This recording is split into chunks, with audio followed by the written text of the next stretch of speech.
අයිබෝන් ළමයි අදත් Learn with Tamil YouTube channel එකට ඔයාලව සාදරයෙන් පිළිගන්නවා.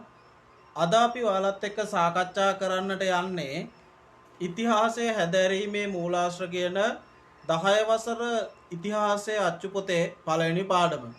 එතකොට ළමයි ඔයාලා Learn with Tamil YouTube channel එක subscribe කරලා නැත්නම් subscribe කරන්න, bell icon එක click කරන්න ඔයාලා notification ඉක්මනට ලබා ගන්නට පුළුවන්. හරි.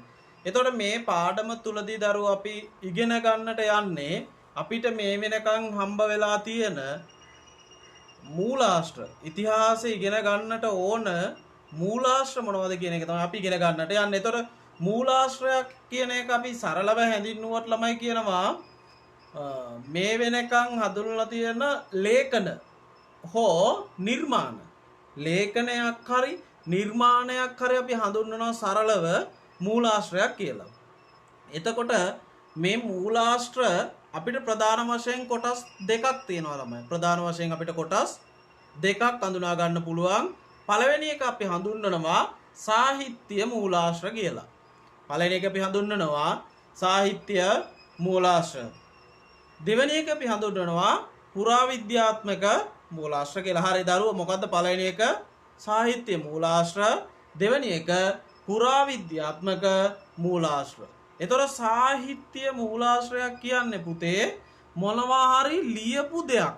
දැන් අපි හිතමුකෝ දැන් මේ 10 වසර අච්චු පොත සාහිත්‍ය මූලාශ්‍රයක්. ඔයාලා ලියුමක් ලියනවා නම් ඒක සාහිත්‍ය මූලාශ්‍රයක් විදිහට තමයි ගන්නේ. ඊළඟට පුරාවිද්‍යාත්මක මූලාශ්‍ර ඔයාලා ඕන තරම් දැකලා තියෙනවා, දන්නවා.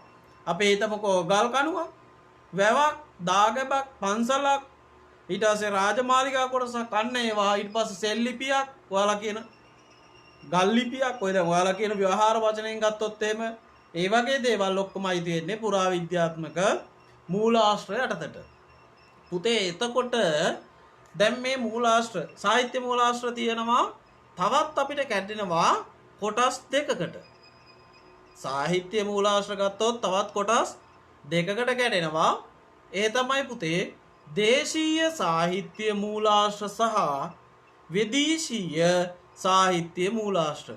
දේශීය සාහිත්‍ය මූලාශ්‍ර සහ විදේශීය සාහිත්‍ය මූලාශ්‍ර. දැන් මේකත් තව තියෙනවා ගද්‍ය පද්‍ය කියලා කොටස් දෙකකට කැඩෙනවා. ඒ විදිහට කොටස් වෙවි තමයි මේක ඉස්සරහට ගමන් කරන්නේ. එතකොට අපි දැන් කතා කරමු දරුවනේ මේකෙන් දේශීය සාහිත්‍ය මූලාශ්‍ර කියන්නේ මොනවද කියලා. අපිට ලංකාවේ හම්බ වෙන පරණතම සහ පළමුවනම කියලා අපි හඳුන්වන දේශීය මූලාශ්‍රය තමයි ක්‍රිස්තු වර්ෂ 4 වෙනි සියවසේදී පමණ රචිත දීපවංශය කියලා අපි හඳුනාගෙන තියෙනවා. ක්‍රිස්තු වර්ෂ 4 දී පමණ රචිත දීපවංශය. මේකේ තියෙනවා කියනවා මහසෙන් රාජ්‍ය සමය අවසානයේ දක්වා තොරතුරු ශාසන ඉතිහාසය සම්බන්ධ තොරතුරු ගොඩක් මේකේ තියෙනවා කියලා කියනවා. හැබැයි දරුවනේ මේකේ එනවා පුනරුක්ති දෝෂ. එක දෝෂ එනකොට මේවා ඔක්කොම නැති මේ පුනරුක්ති දෝෂ නැති ග්‍රන්ථයක් ඊළඟට ලියනවා අනුරාධපුර දික්සන්ත සෙනවියා පිරිවෙනේ ජීවත් වෙච්ච වැඩවිසු ජීවත් වෙත කියන්න බෑ අපිට හාමුදුරුවනමක් නිසා වැඩවිසු මහානාම හිමියන් විසින් ලියනවා මහා වංශය. මොකද ලියන්නේ පුතේ? මහා වංශය. මහා වංශය ලියනවා අනුරාධපුර දික්සඳ සෙනවියා පිරිවෙනේ විසු මහානාම හිමියන් විසින් මහා වංශය රචනා කරනවා. හරි. එතකොට පුතේ දැන් මම මෙතනදී ඔයාලත් එක්ක සාකච්ඡා කරගෙන යන්නේ දරුවනේ මේ පාඩමේ අපිට මූලික හරයන් ටික තමයි මම මේ කෙටි සටහනක් විදියට සාකච්ඡා කරගෙන යන්නේ පොඩි කාලයක් තුල අපි මේක ඉවර කරගන්න ඕනි නිසා. හරි. එතකොට ළමයි මේක අවුරුදු ගානක් ඔයාලට 10 අච්චු පොත බැලුවොත් එහෙම 10 අච්චු පොතේ තියෙනවා මේක දීර්ඝ විස්තරය ළමයි. ඒතර මම කෙටි විස්තරය තමයි මේ සඳහන් කරගෙන යන්නේ. එතකොට මේකට මහා වංශයට අරගෙන තියෙනවා කියලා කියනවා උත්තර විහාරට්ට කතා විනයට්ට කතා ආදී ඒ කියන ග්‍රන්ථවල ආభాෂය. ඒ වගේ ඊට පස්සේ මේකට කලින් ලියලා තියෙන සීලාට්ට කතා මහා වංශය ඒ වගේ ආදේශන අරගෙන ඇවිල්ලා තමයි මහා වංශයේ කෘතිය රචනා වෙන්නේ. හරි. මේක සතවර්ෂ ගානක් යනකම් මෙහෙම තිබ්බට හැබැයි පුතේ මේකේ ගැටලුවක් එනවා. මේ මහා වංශ මුල් කෘතිය රචනා වෙන්නේ පාලි භාෂාවෙන්. දැන් ඔයාලා පාලි දන්නවද? දන්නේ නැහැ. එතකොට පොතක් මහා වංශය කියවන්න උනොත් කියව ගන්න බෑ, තේරෙන්නේ නැහැ. ඊට පස්සේ මේකට හැදුවා ටීකාවක්. මහා වංශ ටීකාව කියලා හඳුන්වන ටීකාවක් හඳුන්වලා ඒ කියන්නේ ඒකෙන් කෘතියක් එලි දැක්වුවා කියනවා වංසත්තපකාසිනී කියලා. වංසත්තපකාසිනී කියලා ග්‍රන්ථයක් එලි දැක්වුවා කියලා කියනවා. මේකෙදි තියෙනවා කියනවා අනුරාධපුරයේ ඉඳලා අනුරාධපුර යුගයේ සිට මහනුවර රාජ සමය දක්වා කාලච්ඡේදය මේකේ මේ කාලච්ඡේද ටික ගත්තාම සාහිත්‍යයට වෙච්ච වෙනස්කම් දැන් මේ මහා වංශයෙන් පටන්ගෙන සාහිත්‍යයට වෙනස්කම් අපිට මේ පාඩම යටතේ සාකච්ඡා වෙනවා. ඒතකොට මේක යටතේ තමයි ජයශ්‍රීමා බෝධීන් වහන්සේ ගැන සඳහන් බෝධි වංශය, ස්තූප වංශය, ස්තූප කතා තියෙන ධාතු වංශය, සද්ධර්ම අලංකාරය වගේ කෘති මේ මහා වංශයෙන් පටන්ගෙන ගමන් කරපු ගමන් මගේ සාහිත්‍ය ගමන් මගේ අපිට ලැබිච්ච දායාද විදියට ගන්න පුළුවන්.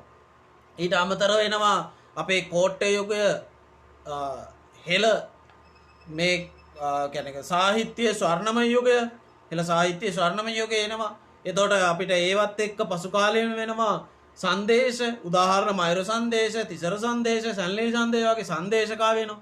ඊට පස්සේ එක එක්කෙනාගෙන ප්‍රශස්ති ගායන යනවා. එකක් තියෙනවා ඔන්න පැරකුම්බා සිරිත කියලා ඔයාලගේ පොතේ ඇති බලන්න. ඊළඟට තව එනවා සටන් වලට විශේෂ වෙච්ච හටන් කවි. දැන් අපි අදටත් දන්නවා යුද්ධ කාලයේදී ගීත ගායනා කරා. එක ගීතයක් ගත්තොත් අපි කිව්වොත් එම සෙබලානෙනි ඔබ මරුණාම මේ සම්ප්ලව සංගීත කණ්ඩායම ගායනා කරන ගීතය. ඒ වගේ ගීත දැන් මේ කාලේ ගීත ඒ කාලේ කාව්‍ය තිබ්බේ. එතකොට සීතාවක හටන, කොන්ස්ටන්තිනෝ හටන ඒ වගේ දේවල් වලට හටන් කවි නිර්මාණය වුණා. එතකොට තව කාලයක් යනකොට නිකාය සංග්‍රහය, රාජාවලිය ඒ වගේ දේවල් එනවා. දැන් මේ අපි පසු කාලේන යනකොට හරි. එතකොට ළමයි දැන් මේ විදිහට අපිට හම්බ වෙන සාහිත්‍ය එහෙම නැත්නම් මූලාශ්‍ර තියෙනවනේ, සාහිත්‍ය මූලාශ්‍ර කොට යටතේ ඒවා අපි පරිශීලනය කරනකොට මෙන්න මේ කරුණු දැනගෙන ඉන්න ඕනේ කියනවා. කරුණු හතරක් තියෙනවා. අපි පළවෙනි එක දැනගන්නට ඕනි පුතේ මේ මූලාශ්‍රය රචනා වෙච්ච කාලවකවානු. කොයි කාලයේදීද මේ කෘතිය රචනා වුණේ? ඒ කියන්නේ කාලය අපි හරියට නිර්ණය කරලා දැනගෙන ඉන්නට ඕනේ. දැන් ඔයාලා අච්චු පොත අපි ගමු කඩෙන් පොතක් ගන්නකොට ඒක බලන අලුත් සිලබස්ද පරණ සිලබස්ද? පරණ සිලබස් එකක් අරගෙන වැඩක් නැහැ. අන්න ඒක තමයි මෙතන කාලය කියන්නේ රචනා වෙච්ච කාලේ තීරණය වෙන්න ඕන කියලා කියන්නේ.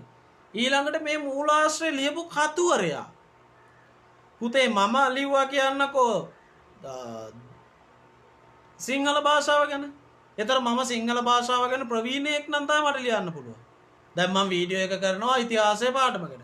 මම ඒක දන්න නිසා. එතකොට ලියපු කෙනා කවුද කතුවරයා? මූලාශ්‍රයේ කතුවරයා ගැන අපි තේරුම් අරගෙන ඉන්න ඕන. ඒ කතුවරයාගේ අරමුණ දැන් මම මේ වීඩියෝ එක කරන්නට අරමුණ කරගත්තේ මොකද්ද කියන එක අපි දැනගන්නට ඕන. මොකද මම දැන් මේ කරන්නේ 10 වසර පළවෙනි පාඩම. මේ YouTube channel එකේ අරමුණ මොකද්ද කියලා ඔයාලා දන්නවා. දැන් මේ එනකොට දන්නවා. ඒක දැනගන්න ඕනේ. ඊට පස්සේ දැන් මම මේ YouTube channel එකේ දැන් මේ අද උගන්වන 10 පාඩම මූලාශ්‍රයේ කරුණු සපයාගත් ආකාරය මම මේකට කරුණු කොහෙන්ද හොයාගත්තේ එකත් කියලා අපි දැනගෙන්නට ඉන්නටත් ඕනේ. එහෙම නැති වුණොත් වෙන්නේ මොකද්ද? කරුණ දන්නේ නැහැ. ඔයෙන් මේ මම කියනවා ඔයාලත් අහගෙන ඉන්නවා කොහෙන් ආවද දන්නේ නැහැ. කරුණේ සත්‍ය අසත්‍යතාවය පිළිබඳව ගැටලුවක් තියෙනවා. ඕවා පිළිබඳව අපි දැනගෙන ඉන්න ඕනේ. ඊළඟට දරුවනේ අපිට එනවා දේශීය මූලාශ්‍ර වලින් පස්සේ විදේශීය පිටරට සුද්ධෝ ලියපු අපේ භාෂාවෙන් කිව්වොත් සුද්ධෝ. විදේශිකයන් ලියපුවා. බලන්න අපි පුතේ මේක අපි කියන්නේ වැඩිපුර දෙන්නේ අපි ඒ කාලේ ඉඳලා ගනුදෙනුවේ වෙළඳාමේ යෙදිච්ච නිසා. එතකොට මෙන්න මෙහෙම දකුණු ඉන්දියාවේ තියෙනවා සීලප්පදිකාර මණිමේකලේ පදිරිප්පු කියන ග්‍රන්ථවල පදිරුප්පත්තු කියන ග්‍රන්ථවල ලියවිලා තියෙනවා ලංකාව ගැන. විශේෂයෙන් මේක ලියලා තියෙන්නේ ලංකාවේ මේ වෙළඳාම මේව සම්බන්ධ තමයි ගොඩාක් දෙනා දැනගෙන තියෙන්නේ ලංකාව. ඊට පස්සේ දැන් පෘතුගීසින් මෙරටට ආවා කියලා එයාලගේ ග්‍රන්ථවල තියෙන අපි දන්නවා. හොඳම දෙයක් ග්‍රන්ථයක් නොවන හොඳම මූලාශ්‍රයක් තියෙනවා. ක්ලොඩියස් ටොලමි ඇඳපු ලෝකේ පළමුණු ලෝකසිතියෙමෙත් අපි ඉන්නවා. පළවෙනි ලෝකසිතියෙම අපි ඉන්නවා. ඒතර අපිට ඒක දැනගන්නට පුළුවන්. ඊළඟට පුතේ දැන් පාහියන් හාමුදුරුවන්ගේ දේශාටන වාර්තා තියෙනවා. චීන හාමුදුරුවක් නමක් වෙච්ච පාහියන් හාමුදුරුවෝ. ඊට පස්සේ අපි දානවා රිබෙයිරෝගේ ලංකා ඉතිහාසය කියලා පෘතුගීසි මූලාශ්‍රයක් තියෙනවා. රිබෙයිරෝ විසින් ලියපු ලංකාව ගැන. ඒකේ ඊට පස්සේ රොබර්ට් නොක්ස් හොඳම දේ ලංකාව ගැන සඳහන් කරා එදා හෙළදිව කෘතියේ තියෙනවා. ඊළඟට ඉබ්බන් බතුතා ලියපු දේශාටන වාර්තාව ලංකාව ගැන තියෙනවා. ඒතකොට දරුවනේ ඔය විදියට සාහිත්‍ය මූලාශ්‍ර දේශීය විදේශීය වශයෙන් තියෙනවා.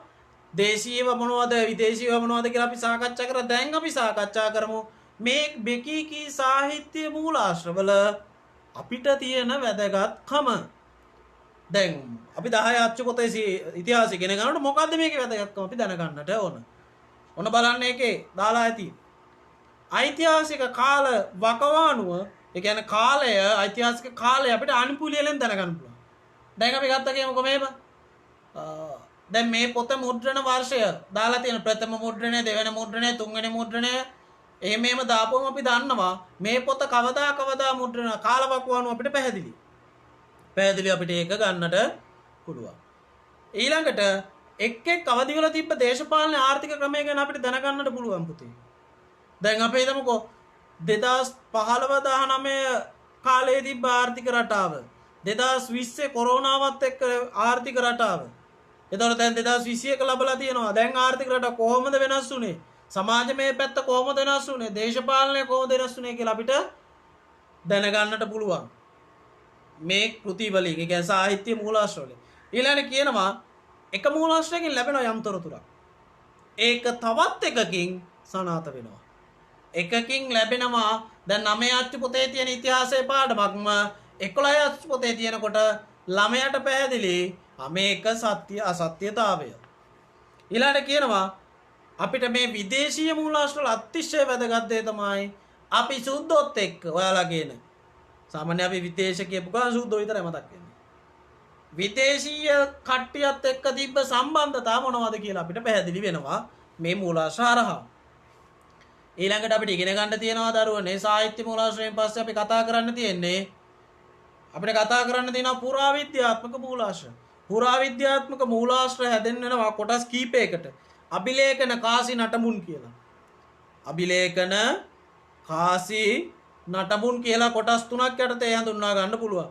එතකොට මේ අභිලේඛන ගණයට ගන්න පුළුවන් ඔය ගල් වල ලියලා තියෙන එහෙම නැත්නම් ඔය අපි කියනවා මැටි පුවරු බිත්ති තඹසන්නස් වල තඹ තහඩු වල රන් තහඩු වල දැවවල ලියලා තියෙනවා අපි හඳුන්වනවා අභිලේඛන කියලා. එතකොට මේ ගල් වල ලියලා තියෙන අභිලේඛන හඳුන්වන්න විශේෂ නමක් දන්නවා ඔයාලා. සෙල්ලිපි කියලා හඳුන්වනවා. ශිලාලිපි එහෙම නැත්නම් සෙල්ලිපි කියලා. මේවා ලියලා තියෙන තැන් අනුව ලෙන් ලිපි, ගිරි ලිපි, ටැම් ලිපි, පුවරු ලිපි, ආසන ලිපි කියලා ලියලා තියෙන තැන අනුව වෙනස් වෙනවා. මේවා ලිව්වේ බ්‍රාහ්මී අක්ෂරේ. ඔයාලා දන්නවා දැනට තියෙනවා පොළොන්නරුවේ විශාල සෙල්ලිපියක්. ගල්පොත සෙල්ලිපිය. ගොඩක් වෙලාවට දරුවනේ මතක තියාගන්න සාමාන්‍ය පෙළ විභාගයේදී රූප සටහන් යටතට එන රූපයක්. ගල්පොත සෙල්ලිපිය පොළොන්නරුවේ නිශ්ශංකලතා මණ්ඩපය ආසන්නයේ පිහිටලා තියෙන නිශ්ශංකමල් රජතුමා විසින් කරවපු. හරි. එතකොට මේ දේවල් වලින් අපිට දැනගන්න පුළුවන් ඉතිහාසයේ ජනාවාස ව්‍යාප්තිය පිළිබඳව ඊට පස්සේ මේ වගේ විහාරාරාම වලට ගම්බිම් පූජා කරපුවා, තව තියෙනවා බදු අය කරපුවා, වෙළඳාම සම්බන්ධයෙන් නීති යන ඒ කාලේ තිබ්බ නීති මේ දේවල් වැඩිකරුවන්ට සමාව දුන්නේවා මේවා අපිට ඉගෙන ගන්නට පුළුවන් කියලා කියනවා. මේ ශිලාලිපි සෙල්ලිපි වලින් ඊළඟට කාසි ගත්තොත් අපිට ලංකාව හම්බෙච්ච පරණිම කාසිය කහපන එහෙම නැත්නම් පුරාණ එහෙම නැත්නම් දරණ කියන නම් වලින් හඳුන්වපු මේ කහපන කාසිය තමයි ලංකාවේ අපිට හම්බෙච්ච පරණම කාසි. තව තිබිලා තියෙනවා තඹ මස්ස නේද? ඊට පස්සේ ඒ වගේ දේවල් ලක්ෂ්මී කාසි අකකාසි ඊට අපිට හම්බෙලා තියෙනවා ඔයාලට දැක් ගන්න පුළුවන් ලංකාවේ පොළොන්නරුවේ කෞතුකාගාරය වගේ ගියපුවාම මයංගනේ පන්සල ගාව තියෙන කෞතුකාගාරයේ කාසි අච්චු ගාව මැෂින් කාසි අච්චු මැෂින් පව මේලට හම්බෙලා තියෙනවා. ඊළඟට ගත්තොත් එම් පැරණි නටඹුල් ඕන තරම් අපිට ලංකාවේ හැම තැනකම දැක ගන්න පුළුවන්. සෑම ප්‍රදේශයකම කොළඹ නුවර ඇතුළුව ඈත යාපනයේ මොණරාගල ත්‍රිකුණාමලය ගාල්ල මාතර හැම තැනකම අපිට මේ නටඹුන් දැනගන්න පුළුවන්. ඒක තියෙනවා ගල් කණු තියෙනවා දාගැබ් තියෙනවා වැව් තියෙනවා පොකුණු තියෙනවා. ඒ දේවල් අපිට දැක ගන්නට ඕන තරම් තියෙනවා කියලා අපිට කියන්න පුළුවන්. මේවාගේ අපිට තේරුම් ගන්න පුළුවන් ළමයි ශිල්පීය දක්ෂතාවය. සීගිරියේ අදරත් ශිල්පීය දක්ෂතාවය හිතා ගන්න බෑ. ඊට පස්සේ පරිසරය සංරක්ෂණය කරන්න අපේ කට්ටිය කරපු දේවල් දැක ගන්නට පුළුවන් මේ දේවල් වලින්. ඊළාට තව අපිට තියෙනවා ළමයි පැරණි චිත්‍ර මූර්ති. උදාහරණයක් ලේසිම උදාහරණයක් අපි දන්න සීගිරියේ චිත්‍ර. හිතා ගන්න බෑ තාමත් නේද කොහොම ඇන්දද තාක්ෂණය කොයිතරම්ද. ඊට පස්සේ තව අපිට තියෙනවා ඇම්බැක්කේ තියෙන ලී කැටයම්. තවමත් අපිට හිතා ගන්න බැරි තරම් උත්කෘෂ්ටයි. බැරි තරම් උත්කෘෂ්ටයි. එතකොට ඒකෙන් අපිට හිතා ගන්න පුළුවන් පැරණි ජනතාවගේ තිබ්බ කොහොමද මෙයාලගේ තිබ්බ තාක්ෂණ හැකියාව. දැන් අපි කියනවා අපේ තියෙන කතාවක් තමයි තාක්ෂණ එදා දියුණු නෑනේ. අද නෙදියුණු. මතක තියාගන්න පුතේ එදා තිබ්බ තාක්ෂණයට ලං කරන්න තරම්වත් අද තාක්ෂණයක් නෑ ලෝකේ. අහලකින්වත් යන්න බෑ. අපි දන්නා යෝධයලේ බැස්ම ගත්තොත් කොයිතරම් සූක්ෂමයිද. සීගිරියේ උද්‍යානය මහා විශාල ගල් ටැඹවල් මහා විශාල දාගැබ් වැව් අද ඉදි කරන්න ඒ වගේ දේවල් හිතන්නත් බෑ. ඉතින් ඒ වගේ තාක්ෂණ හැකියාවල් අපේ රටේ මිනිස්සු තුල තිබ්බා කියලා අපි හඳුන්වනවා. එතකොට ඇඳුම් පැළඳුම් ආයිත්තන් ඒ කාලේ පාවිච්චි කරපුවා අපි නිර්වස්ත්‍ර ජාතියක් නෙමෙයි. එදා ඉඳලා අපි රෙදි ඇඳපු අභිමානවත් ජාතියක්. ඒ වගේ දේවල් අපිට දැක් ගන්න පුළුවන්. එතකොට දැන් මේ දේවල් වලට සමගාමීව එක එක දේවල් දැන් ඔයාලට තවත් හොඳ උදාහරණයක් සහ මම කියන්නම් විස්තර කරන්න මේක අතිශයින් වැදගත්. අශ්ව හිස සහ මිනිසා ඉසුරු මුණියේ තියෙන අනුරාධපුරේ අපි එක කියනවා පාර්ජන්‍ය දෙවියා කියලාත් හඳුන්වනවා. ඒ වගේ දේවල් වලින් හිතන්න කොයිතරම් සූක්ෂමයිද. එතකොට ගත්තොත් පොළොන්නරුවේ ගල් විහාරයේ තියෙන පිළිම වහන්සේලා පිහිටි ගලේ නිර්මාණය කරපුවා.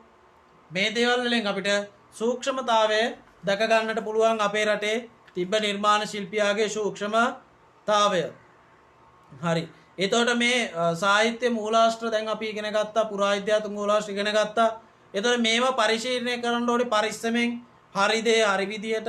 එතකොට ළමයි දැන් අපි මේවා පරිශීලනය කරලා ඉගෙන ගන්න ඕනේ ඉතිහාසයක්. ඇයි අපි ඉතිහාස ඉගෙන ගන්නේ? අපි ඉතිහාසය දන්නේ නැත්නම් අනාගතයක් වර්තමානයක් නිර්මාණය වේවිද? අපි කියනවා මෙහෙම උඹලාගේ අම්මා මෙහෙම සීයා මෙහෙම කිව්වාම උඹත් මෙහෙම වියන් කියන දේ දා ඉතිහාසය කියනවා. සීයාගේ પરම්පරාව වලව් પરම්පරාව කී අපගේ પરම්පරාව වලව් પરම්පරාවෙන් පැවතෙන්න කී ඔබද එසේ සිදු කළ යුතුය. අරන් ආවා මෙන් ඉතිහාසයෙන් ගෙනාවා මෙන්න මම ඉන්නවා වර්තමානයේ මම අනාගතය නිර්මාණය කරනවා. ඉතිහාසය මම දැනගත්ත නිසා අපි ප්‍රෞಢ ජාතියක් කියලා ලෝකයේ ඉන්න ප්‍රෞಢම ජාතියක් කියලා අපි ලෝකයේ ඉන්න වටිනාම ජාතිය සිංහල ජාතිය වෙච්ච අපි. හරි. එතකොට මේ දේවල් අපි ඉගෙන ගන්න ඉතිහාසයෙන්. එතකොට ඉතිහාස ඉගෙන ගත්තාම මෙන්න මේ ප්‍රයෝජන තියෙනවා කියලා හඳුන්වනවා. තමා ජීවත් වන සමාජය ලෝකය පිළිබඳ යථාබෝධයට. අපි අර යන්නේ කොහෙද මල්ලේ පොල් ඉන්නේ කොහෙද අපි දන්නේ මේකේ ශ්‍රේෂ්ඨත්වය දන්නේ නැහැ. මේ රටේ තියෙන ශ්‍රේෂ්ඨත්වය දන්නේ නැහැ. ජීවත් වෙන සමාජයේ ශ්‍රේෂ්ඨත්වය දන්නේ නැහැ. අපි ඒව දැනගන්න නම් අපි ඉතිහාස ඉගෙන ගන්න ඕනේ. ශ්‍රේෂ්ඨ ජාතියක් කියලා අපි ඉගෙන ගන්නට ඕන. ඊළඟට කියනවා අතීත අත්දැකීම් මගින් වර්තමානයේ තේරුම්ගෙන අනාගතයක් ගොඩනගා.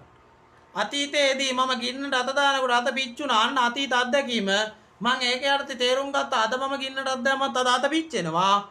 එහෙනම් මං අනාගතයේ ගින්නට අත දාන්නේ නැහැ කියන දේ මම තීරණය කරනවා. අන්න අතීත අත්දැකීම වර්තමානයට අරගෙන ඒක හරහා පැහැදිලි අනාගතයක් ගොඩනගා ගත්තා. ඉතිහාසය ඉගෙනීමේ ප්‍රයෝජනය. මම ඕක ගත්තේ පුතේ මේක පැහැදිලි කරන්න මිසක් මේක නෙමෙයි ප්‍රයෝජනේ. ඉතිහාසයේ මිනිහු මහා ලොකු වැව් දාගත් නිර්මාණය කළා. අපිත් ඒක බලාගෙන ඉඳලා නිර්මාණය කරන්න ඕන. දැන් ගමේ පන්සලේ චෛත්‍ය හදනවා. අරවා උදාහරණයට අරගෙන. බුබ්බුලාකාර, ගටාකාර, ගන්ටාකාර කියලා දැන් අපි හදන්නේ. එදා හදපු උදාහරණයට අරගෙන. ඒක අනාගතයක් තමයි ඒ හැදෙන්නේ. අනාගතේ ළමයිත් ඕක හදනවා. ඊළඟට ළමයි රටේ ජාතික අනන්‍යතාවය. අපිටම ආවේනික අනන්‍යතාවයක් තියෙනවා. ඒක දැනගන්න නම් අපි ඉතිහාසය ඉගෙන ගන්න ඕන. නැත්නම් මේ අනන්‍යතාවය ජීවිතේට අපිට ඉගෙන ගන්න වෙන්නේ නැහැ. ඊළඟට කියනවා මනුෂ්‍යත්වයට ආදරය කිරීම. දැන් අපි කියනවා මේ මනුෂ්‍යත්වයට අපි ආදරේ නැහැ.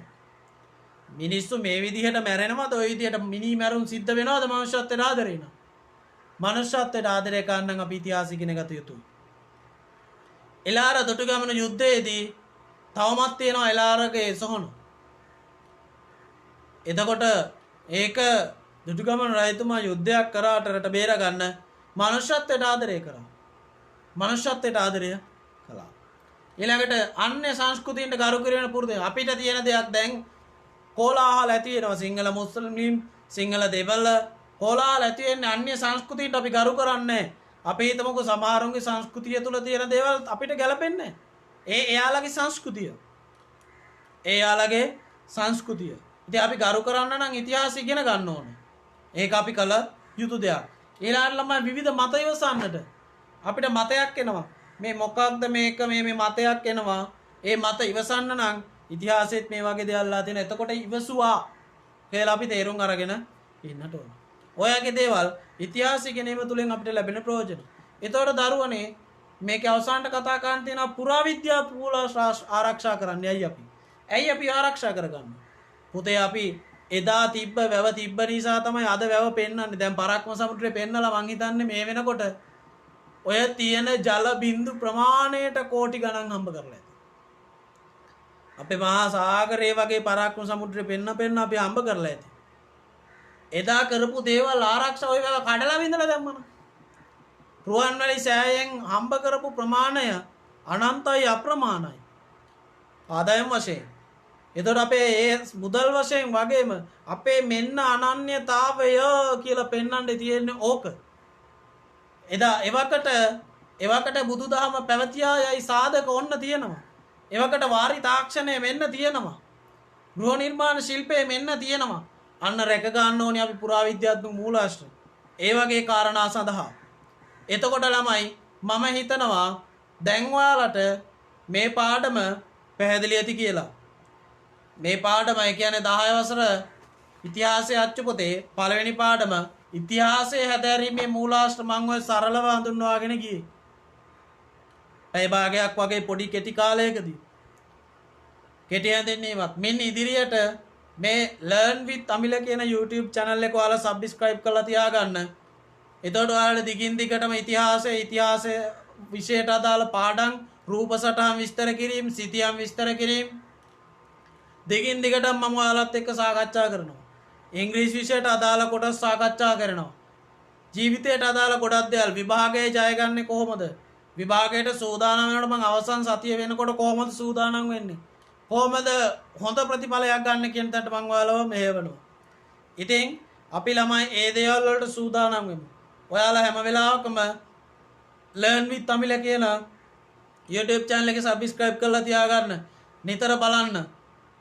ඊළඟට මගේ දුරකථන අංකය 071 95 95 02 නැවතත් කියන්නම් 071 95 95 02 මේ පාලින් සඳහා වෙන දුරකථන අංකයට කතා කරලා ඔයාලට ගැටලුවක් වුණා ඕනෑම අවස්ථාවක සම්බන්ධ වෙන්න පුළුවන්. විශේෂයට අදාළ ඕනෑම කරුණකදී මම මේක යටතේ ඊළඟට රූප සටහන් ටික දාන්නම් ඔයාලට. රූප සටහන් ටික බලන්න. අපිට මේ වැදගත් වෙන රූප සටහන් මම මේ වීඩියෝ එක ඇතුළෙම මේෙන් දාලා තියන්නම්. බලා ගන්න, ඉගෙන ගන්න. අපිට අවශ්‍ය කාරණේ අපි මේ විදිහට සකසා ගමු.